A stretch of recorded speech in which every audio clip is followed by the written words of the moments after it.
Assalamualaikum warahmatullahi wabarakatuh. Saya Puji Prasetyo, asli Ngapak, pensiunan polisi tahun 2024. Saya dinas di Kaltara selama 37 tahun. Mulai tahun 87 sampai sekarang. Dulu namanya Kalimantan Timur, sekarang Kalimantan Utara. Sampai sekarang Kalimantan Utara.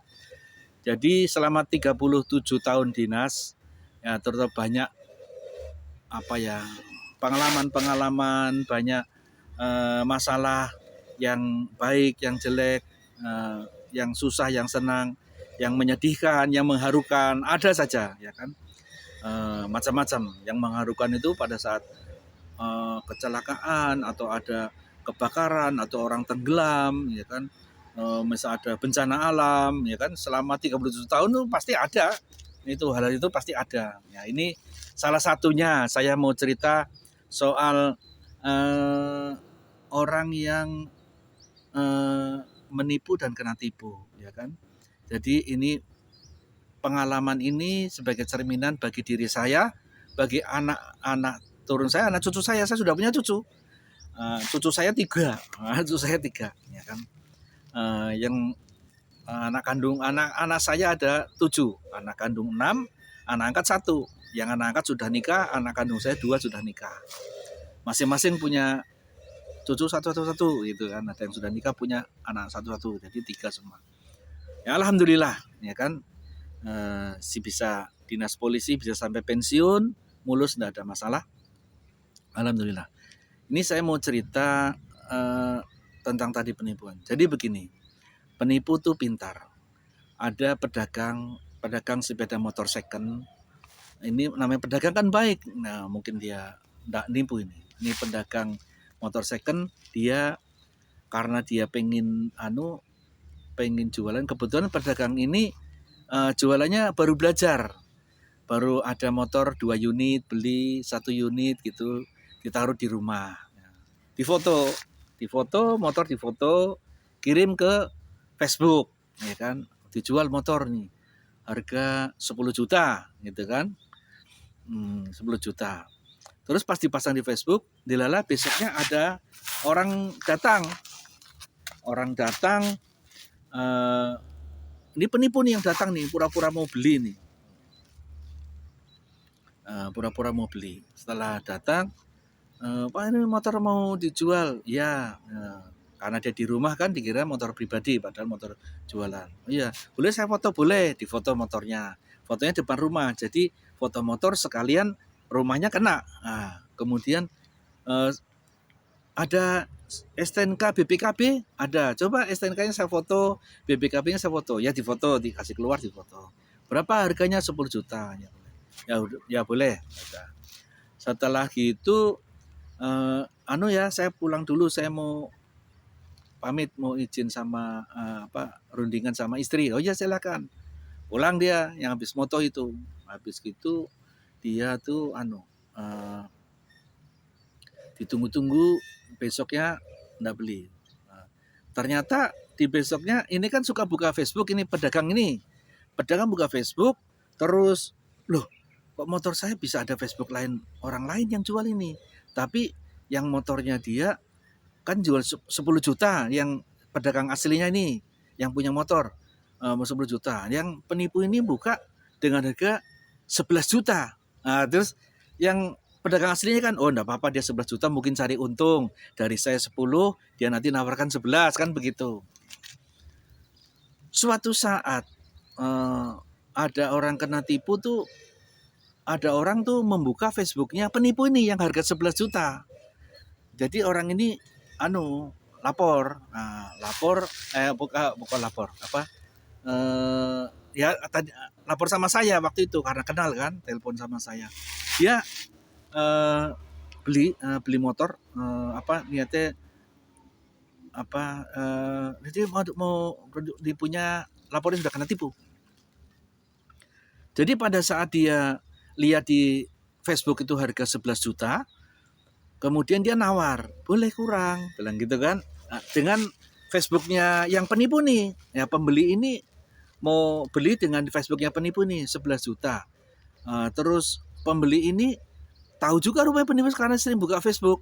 Satunya 10, ini 11. Terus tanya, bisa kurang enggak 11 ini? Bisa, mau berapa? Yang mau beli maunya aku tawar 9 gitu kan, 9 juta. Ini masih di Facebook ini. Terus yang penipu ini yang jual 11 juta, 9, oke boleh 9 juta. Tapi kalau kamu mau beli 9 juta karena ini banyak yang tanya ini. Kalau bisa kamu kasih DP lah sama saya.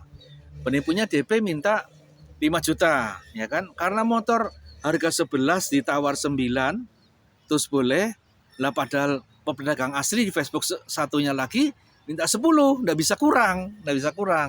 Nah, karena dia yang punya, memang yang punya motor, di pedagang aslinya kan.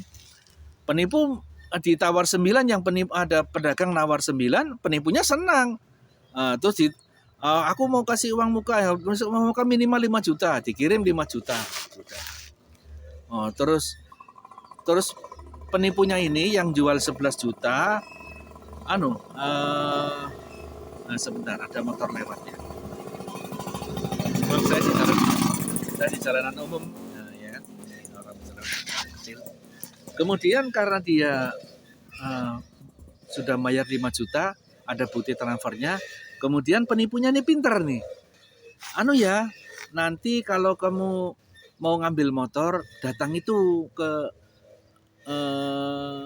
bukan gini. Sebelum dia bayar, penipunya agak meyakinkan yang ditipu, dia ngomong, kamu udah usah bayar dulu, kau lihat dulu motornya. Itu ada di alamat ini gitu. Saya namanya menyebutkan alamat. Nanti malu orangnya, ya kan? Oh, datang ke alamat ini. Datang nih yang mau beli ke motor yang 11 juta. Datang ke tempat pedagang asli itu yang 10 juta itu, datang ke situ. Tapi penipunya sudah ngomong duluan, nanti kalau kamu datang ke rumah itu rumahku. Aku sekarang lagi di luar kota, dia bilang gitu, luar kota. Jadi nanti kau lihat motornya, kau lihat suratnya, surat-suratnya kau lihat. Kalau sudah kau enggak usah ngomong, enggak usah nawar, enggak usah apa, terus kamu langsung pulang aja. Nanti kalau telepon saya, penipunya bilang gitu, yang nawarkan 11 juta gitu kan. Nah, pedagangnya ini yang pembelinya ini kan nurut. Terus dia tanya, kenapa aku enggak tanya? Itu adikku nanti khawatirnya cari untung, bilang gitu kan kamu sudah nawar 9 juta, nanti adikku enggak mau, nanti 10 juta, bilang gitu kan. Penipu sudah tahu bahwa pemilik motor asli ini kan mau jual 10 memang, ya kan. Nah, yang pembeli itu datanglah ke tempat rumahnya motor itu, yang pemilik motor. Pemilik motor ketok-ketok, ya assalamualaikum, memang itu pedagang. Motornya di dalam rumah, keluar ya. Saya mau lihat motor ini ya, yang warnanya ini gitu kan, warna biru waktu itu. Terus oh iya ini ada. Terus tanya, ada suratnya? Ada. Terus BPKB ada, STNK ada. Kemudian dicoba motornya dibunyikan, aku pengen dengar suaranya. Dibunyikan, oh ya bagus, ya sudah. Ini mau dijual. Iya mau dijual. Terus ini enggak percaya, suruh penipu kan tadi jangan tanya harga, ya kan? Ternyata dia tetap tanya, pembeli ini tanya kepada ini pemilik asli yang mau jualkan 10 ini, pemilik aslinya. Berapa mau dijual ini Pak? Bilangnya. Ini 10. Yang mau pembeli, wah mahal ini. Bisa kurang? Enggak bisa. 10 pas, bilang gitu kan. Nah dia kan, wah mahal ini. Penipu kan 11. Dia mau turun 9. Padahal dikiranya yang mau beli ini, yang mau bohongin ini yang pemilik asli dikiranya. Ya sudah saya pergi. Kalau pergi, terus dia telepon lagi dengan penipu. Sudah saya lihat motornya, sudah saya coba, mesinnya enak, surat-suratnya lengkap. Bagaimana itu? Kamu bayar sama saya, jangan sama orang lain. Orang lain nanti kamu dibohongin. Penipunya bilang begitu. Jadi ya untuk tanda bukti kamu ngasih saya 5 juta lah, dikirim transfer. Nanti motor itu gampang, itu adik saya itu, nanti enggak bisa. Kirimlah 5 juta ini sama penipu. Si pembeli kirim uang 5 juta kepada penipu, dikirim. Ada bukti kirimnya pakai ATM kecil itu kan, kertas putih kecil. Setelah gitu datang pembeli ini ke rumah orang itu. Mas, aku disuruh bapak ini suruh ngambil motor ini. Kalau kurangnya 4 juta, ini saya sudah bawa uang 4 juta. Yang 5 juta sudah saya transfer kepada si ini. Pas mau ngambil, mau ngambil, yang punya motor kan nggak mau. Loh, ini motor 10 juta, kau beli 9 juta dari mana? Ini Facebook ini dari orang ini, motornya sama, ini fotonya, STNK-nya sama, BPKB-nya sama, di Facebook juga sama. Iya, itu orang nipu, jangan-jangan itu Mas, sampai jangan beli. Lah ini ada bukti kirimnya, ya bukti kirim kan, bukti kirim kamu ngirim kepada penipu itu, bilang gitu kan, sudah terlanjur 5 juta masuk sana. Jadi terus dia ya lemes lah, waduh saya kena tipu. Terus dia telepon lah sama saya, ya kan, ini yang pembeli sama yang pedagang itu kebetulan kenal, dua pembelinya saya kenal, pedagangnya juga kenal saya. Kebetulan yang pembeli itu ya biasa ketemu lah gitu kan. Dia ketemu cerita, iya kamu kena tipu, kan lapor ke polisi aja lah, saya bilang gitu, kok kena tipu.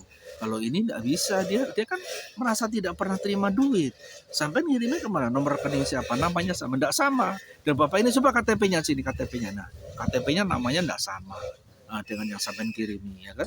Ya nomor rekening itu ya berarti yang nipu ada di sini, tapi kan biasanya pas kalau cari saya sudah hafal saya. Kalau ada orang menipu rekening ini, misalnya contoh bank apalah, BRI atau BCA atau BNI 46 atau bank apa saja kita datangi, biasa di bank KTP-nya KTP palsu, dia pada saat daftar di bank dia fotokopian palsu, terus untuk buka rekening, ya kan, jadi nggak ketemu, ya kan? Ya seperti itu. Jadi saya nasihati orangnya, ya sudah, sampean kena tipu ya sekarang istirja aja. Innalillahi wa inna ilaihi raji'un. Allahumma surni fi musibati wa akhiri khairu minha. Jadi semua barang dari Allah. Rezeki, uang ini dari Allah, kembali ke Allah. Ya anggaplah kembali ke Allah. Karena yang menggerakkan sampean untuk transfer 5 juta itu juga Allah, ya kan? Ya kembali kepada Allah, minta kepada Allah. Ada, itu namanya sampean sedang kena cobaan, ya kan? Mas ini juga yang jualan motor juga kena cobaan ilmu. Untung bukan cobaan uangnya hilang, tapi cobaan ilmu ini. Oh, rupanya bisa ditipu kalau lewat Facebook seperti ini. Hati-hati kalau Facebook tulis sih alamatnya sini, ketemu saya.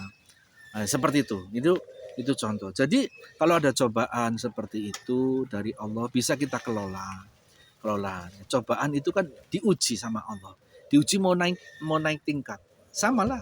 Kalau kita sekolah, kemudian ujian, dikasih soal-soal, ini soalnya, ini lembar jawabannya, ya kan. Kalau diuji terus ujiannya susah, wah dirobek-robek ini kertasnya, apa ujian begini, nggak lulus, nggak naik kelas.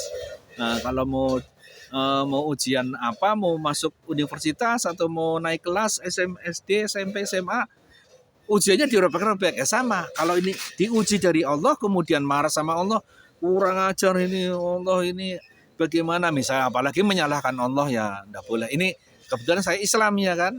Kemudian saya Islam, ya saya Tuhan saya Allah.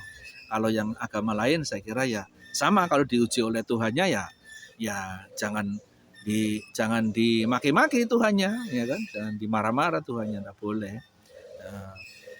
Nanti ya Tuhan marah juga pasti. Jadi kita kembali lagi, kita ujian, kita kelola. Kita dapat ujian, dikelola, mau dimasukkan lewat misalnya kita dengan cara misalnya ke orang pintar, atau bahasa kasarnya ke dukun, ya kan. Ke dukun, ayo kita ke dukun, uang saya hilang ini, orang ini kita dukunkan.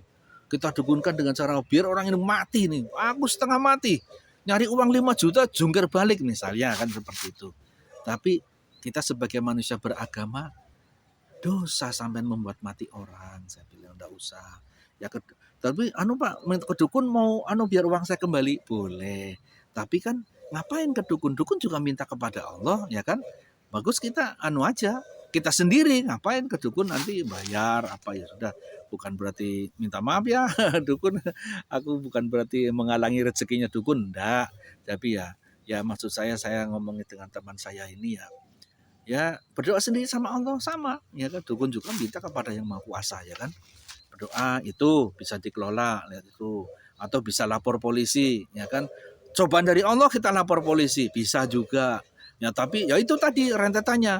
Habis kantor polisi diperiksa bolak-balik diperiksa karena kehilangan uang, ditipu ini.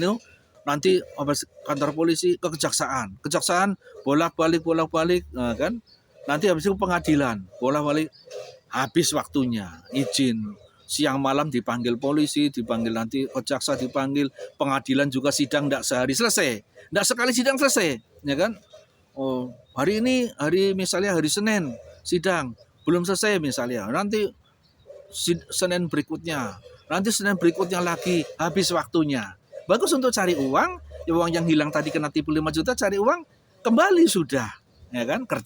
Bekerja cari uang atau jualan, ya kan.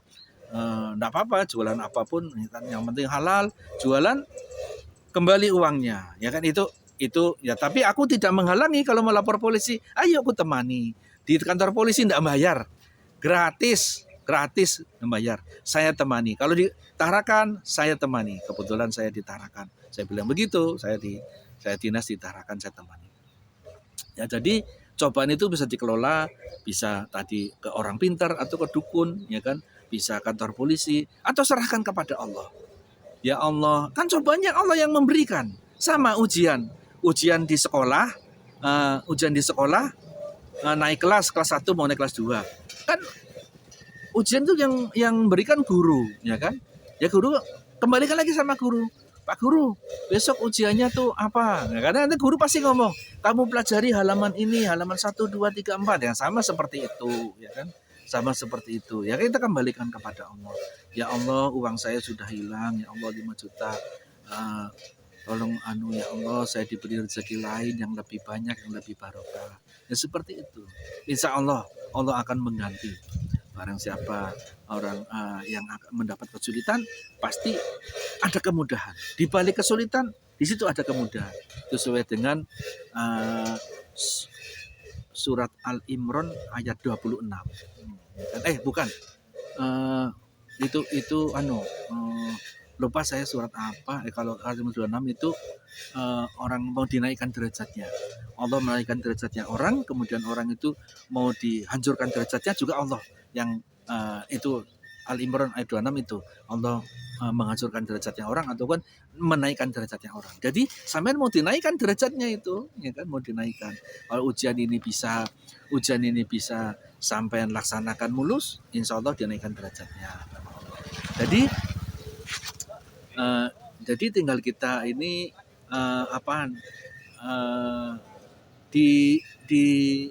dikelola baik. Dinikmati apa yang ada. Saya ini ngomong sepertinya saya bukan ustadz ya. Saya bukan ustadz, saya bukan ulama, saya juga bukan mubalek. Saya enggak pernah pesantren, enggak pernah mondok, saya belum pernah, ya kan. Jadi ya ilmunya biasa, karena saya 37 tahun di kepolisian, ya ketemu itu aja. Setelah saya tua, udah mau pensiun, saya sudah sering ke masjid, sering sholat, jadi sering dengar nasihat dari para mubalek, para ulama, para orang-orang pintar di masjid itu. Oh gitu nasihatnya. Jadi saya jadikan pelajaran hidup bagi saya, ya kan. Jadi sekarang sudah tua, saya sudah pensiun kan, ya sudah tua, namanya sudah pensiun ya, sudah tua, udah umur 58 tahun. Sebagai orang Islam kan Nabi kita Nabi Muhammad SAW, Nabi Muhammad tuh wafat, meninggal dunia dia umur 63. Jadi kalau orang udah pensiun umur 58, berarti 5 tahun lagi sesuai Nabi, ya kan. Wow, kalau orang ngomong sunahnya Nabi itu punya istri 4. Sunahnya Nabi meninggal umur 63, kamu mau? Ya kan? Ya tapi bukan berarti maunya gitu, bukan. Jadi maksudnya kita ikuti ya, ketika meninggalnya 63, berarti kita persiapan kalau sudah 58, 5 tahun lagi. Tahun pertama mau ngapain? Untuk sangunya mati. Tahun kedua apa? Mau ngapain? Untuk sangunya mati. Tahun ketiga ngapain? Itu yang dilakukan. Paling enggak ya bisa mencari kebaikan sebelum meninggal. Ini sudah pensiun, udah pensiun, ya cari kebaikan. Contohnya kebaikan yang gampang, kalau ketemu orang senyum gitu kan, atau ada paku di jalan, ini di tengah jalan ini saya ada paku atau duri diambil, itu sudah pahala. Jadi orang lain tidak celaka. Itu termasuk sangunya untuk di akhirat nanti, ya kan? Sangunya. Jadi ya saya kembali bahwa saya bukan ustadz, minta maaf ya, saya tidak menggurui, saya tidak punya ilmu apa-apa, hanya pengalaman saya dinas 37 tahun sebagai polisi, saya tidak punya ilmu apa-apa, ilmu agama tidak punya. Jadi saya tidak menggurui, saya bukan ustadz, saya bukan ulama, saya bukan mubalek. Minta maaf kalau ada yang tersinggung. Saya minta maaf yang sebesar-besarnya, ya kan. Jika ada kalimat yang tidak baik, saya mohon maaf. Kemudian ada kalimat yang baik, silahkan yang baik yang bisa dijadikan yang jadikan contoh, silahkan diambil. Yang tidak baik jangan dipakai, ya kan. Ya kita, inilah ilmunya kehidupan. Salam ilmu kehidupan. Wassalamualaikum warahmatullahi wabarakatuh.